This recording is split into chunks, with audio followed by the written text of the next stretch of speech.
बिस्मिल्लाहिर्रहमानिर्रहीम अस्सलाम वालेकुम। क्लास 9th का मैथ का आज हमारा दूसरा लेक्चर है जिसमें हम एक्सरसाइज 1.1 सॉल्व करेंगे। उसका क्वेश्चन नंबर 1 है find the order of the following. Urdu में दर्ज झैल का मर्तबा मालूम करें। जो इंग्लिश वाले बच्चे हैं उनको इंग्लिश में ऑलरेडी मैंने बताया था कि उसको ऑर्डर कहा जाता है और उर्दू में ऑर्डर के लिए मर्तबा का लफ्ज़ यूज़ किया जाता है। तो पहले भी हम लोग इस चीज़ को पढ़ चुके हैं। जब हमने लास्ट लेक्चर में मर्तबा या ऑर्डर की डेफिनेशन पढ़ी थी तो हमने देखा था कि इससे मुराद क्या है। हम नंबर ऑफ रोज़ या कतारों की तादाद मालूम कर लेते हैं और उसके बाद फिर नंबर ऑफ कॉलम्स या कॉलमों की तादाद निकाल लेते हैं और फिर इनको कंबाइन करके जब लिखा रहता है तो वो एक ऑर्डर बन जाता है। तो इसी तरीके से यहाँ पे भी हम सबसे पहले एक मैट्रिक्स में नंबर ऑफ रोज़ यानी कतारें मालूम कर लेंगे कितनी तादाद है उसकी। उसके बाद नंबर ऑफ कॉलम्स यानी कॉलमों की तादाद निकाल लेंगे। वो कंबाइन करके जब लिखा जाएगा तो उसका ऑर्डर हो जाएगा। इसी तरीके से नेक्स्ट पार्ट में भी नंबर ऑफ रोज़ या कतारों की तादाद निकाल लें, उसके बाद नंबर ऑफ कॉलम्स या कॉलमों की तादाद निकाल लें और उनके बाद फिर उसका ऑर्डर हम यहाँ पे लिख लेंगे। तो चलते हैं पहले पार्ट की तरफ, जिसमें अगर आप देखें तो मैंने आपको ऑलरेडी बताया था कि नंबर ऑफ रोज़ क्या होती हैं जो कि हॉरिजॉन्टल लाइंस होती हैं, या कतारें क्या होती हैं जो कि उफ़क़ी लाइनें होती हैं। यानी हम लोग देखेंगे जो इस फॉर्म में लाइंस मौजूद हों या इस फॉर्म में लाइन मौजूद हों उसको हम रोज़ का इंग्लिश में और उर्दू में कतारों का नाम देते हैं। तो सबसे पहले इसमें देख लें कितनी रोज़ आ रही हैं। सबसे पहले आप देखें यहाँ पर रो नंबर 1 है और ये नंबर 2 है, तो इसमें टोटल नंबर ऑफ रोज़ कितनी आएंगी, 2 आ जाएंगी। तो ऑर्डर ऑफ बी किसके इक्वल हो जाएगा। इसमें भी आपने सबसे पहले देख लिया नंबर ऑफ रोज़ हमने जैसे अभी मेंशन किया था 2 आ रही हैं, तो यहाँ पे हम लिख देंगे 2। उसके बाद उर्दू वाले बच्चे उर्दू में इसको इसी तरीके से लिख लेंगे और इंग्लिश वाले इंग्लिश में 2 बाय, और अब इसमें कॉलमों की तादाद निकाल लें, कॉलम नंबर 1 और कॉलम नंबर 2, यानी इसमें कॉलम्स भी 2 ही आ रहे हैं, तो ये हो जाएगा 2 बाय 2। इस तरीके से आप इसका ऑर्डर मालूम कर लेंगे। उर्दू वालों के लिए भी मैं सवाल कर देता हूं, इसका मर्तबा हो जाएगा, या आप लिख सकते हो बी का मर्तबा बराबर है 2 बाय 2। इसके बाद हम चलते हैं नेक्स्ट पार्ट की तरफ। इसमें भी सबसे पहले आप नंबर ऑफ रोज़ या कतारों की तादाद निकाल लेंगे, नंबर ऑफ कॉलम्स कॉलमों की तादाद निकाल लेंगे और फिर उसको जब हम ऑर्डर की फॉर्म में लिख लेंगे। तो ऑर्डर ऑफ जी। अब देखें बच्चे यहाँ पे भी आप कतारों की तादाद या नंबर ऑफ रोज़ काउंट कर लें। पहले एक रो आ रही है, फिर ये दूसरी है और उसके बाद ये 3 रोज़ आ रही हैं, तो इसका ऑर्डर इसमें नंबर ऑफ रोज़ जो हो जाएंगी या कतारों की तादाद क्या हो जाएगी, 3 बाय। उसके बाद यहाँ पे कॉलम्स की तादाद काउंट कर लेते हैं, number 1 number 2 number 3, column number 1 column number 2 column number 3। कैसे किया हमने, पहला कॉलम दूसरा कॉलम और ये तीसरा कॉलम। वर्टिकल जो लाइन होती हैं उनको हम कॉलम्स का नाम देते हैं। ये जो अमूदी लाइन है या ऊपर से जो नीचे लाइंस आती हैं उनको कॉलम्स का नाम दिया रहता है। तो यहाँ पर 3 ही कॉलम्स आ रहे हैं, तो इसका ऑर्डर हो जाएगा 3 बाय 3, या इसको आप ऐसे लिख सकते हैं जी का मर्तबा बराबर है 3 बाय 3। यहाँ पे एक बात का ख्याल रहे कि हमेशा पहले नंबर ऑफ रोज़ या कतारों की तादाद लिखी जाएगी और हमेशा बाद में नंबर ऑफ कॉलम्स या कॉलमों की तादाद लिखी जाएगी। अब हम चलते हैं क्वेश्चन नंबर 2 की तरफ। जी बच्चे, इसके बाद है क्वेश्चन नंबर 2, जिसमें वो कहता है which of the following are equal. Urdu में दर्ज झैल से कौन से कॉलम मसावी हैं।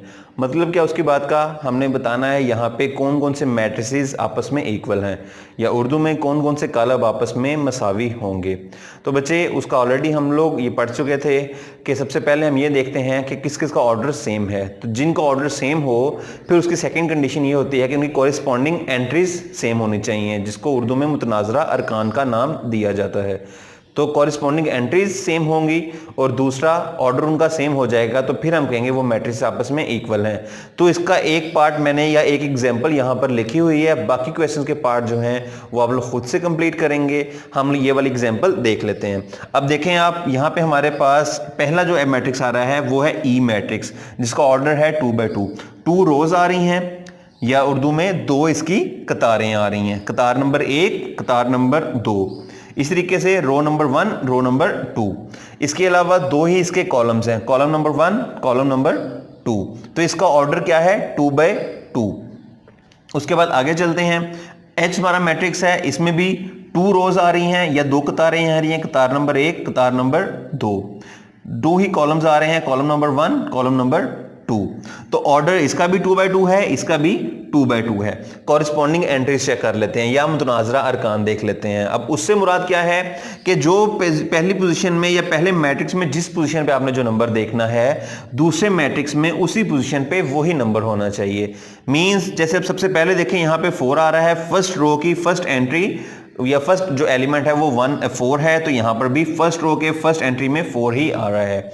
इसी तरीके से पहली रो के दूसरे एंट्री जो है, दूसरा नंबर है वो 0 है, तो यहां पर भी 0 हो जाएगा। अब सेकंड रो में आ जाएं या सेकंड आप लोग कतार देख लें, उसमें पहली एंट्री यहां पर 6 है, तो यहां पर भी 6 ही आ रहा है। जब दूसरी एंट्री देखेंगे यहां पे 2 है, तो यहां पे भी 2 आ रहा है, तो ये दोनों आपस में इक्वल हो जाएंगे। Means E is equal to H आ गया, जिसको हम मसावी कालब का भी नाम देते हैं। इसके बाद हम आगे चलते हैं। यहाँ पे आप देखें तो मैंने एक जे मैट्रिक्स भी लिखा हुआ है। उसके लिखने की रीजन क्या थी, क्योंकि यहाँ पे कुछ नंबर्स आ रहे हैं जिनको 2 प्लस 2 ऐसे लिखा हुआ है, 2 माइनस 2 लिखा है, यानी कि प्लस या माइनस की फॉर्म में, और जमा या तफरीक की फॉर्म में लिखा हुआ है, एडिशन या सब्ट्रैक्शन की फॉर्म में लिखा है। तो जब आपके पास इस तरह का मैट्रिक्स आ जाए या इस तरह का कालब आ जाए, तो आप सबसे पहले उसको सॉल्व करके उसका आंसर निकाल लेंगे। जैसे 2 प्लस 2 क्या आ जाएगा, 4, तो जे इज इक्वल टू, इसकी पहली एंट्री होगी 4, 2 माइनस 2 क्या आ जाएगा, 0। उसके बाद 4 प्लस 2, इसका आंसर क्या आएगा, 6, और 2 माइनस 0 का आंसर आ जाएगा 2। तो ये हमारा आंसर आ गया।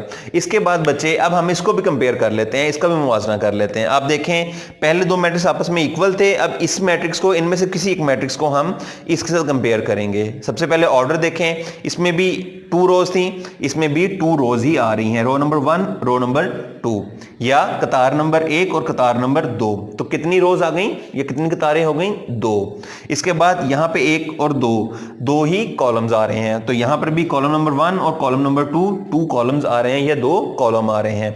तो इसका भी ऑर्डर 2 बाय 2 है और इसका भी ऑर्डर 2 बाय 2 है। हमारी जो पहली कंडीशन है या जो मर्तबा दोनों का सेम हो गया है, तो ये हमारी पहली कंडीशन फुलफिल हो गई है, पूरी हो गई है कि ऑर्डर सेम होना चाहिए या मर्तबा सेम होना चाहिए।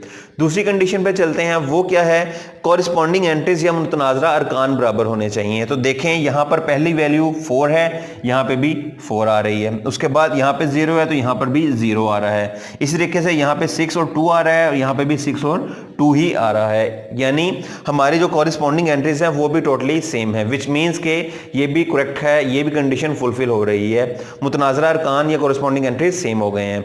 तो फिर जे मैट्रिक्स जो है वो H के भी इक्वल हो जाएगा। तो चूंकि ये H जो है वो E के इक्वल है, तो हम यहां पे लिख सकते हैं कि ये तीनों आपस में सेम हो जाएंगे, इक्वल हो जाएंगे। तो E is equal to H is equal to J। पहले आपने क्या किया, उसका ऑर्डर देख लिया, तीनों का ऑर्डर सेम है। दूसरा हमने उसकी कॉरिस्पॉन्डिंग एंट्रीज देख लिया, मुतनाज़रा अरकान देख लिए, जिस पोजीशन पे जहां पे पहला नंबर है वही नंबर बाकी जगह मैट्रिक्स में भी उसी पोजीशन पर होना चाहिए। तो इस तरीके से हमने नंबर्स देख लिए। जब दोनों कंडीशन ट्रू हो जाएंगी तो हम बता देंगे ये कालब आपस में इक्वल या मसावी होंगे। तो इसी तरीके से आप इसके बाकी पार्ट्स भी कंप्लीट करेंगे। होपफुली ये लेक्चर आपको क्लियर हो गया होगा। Thank you.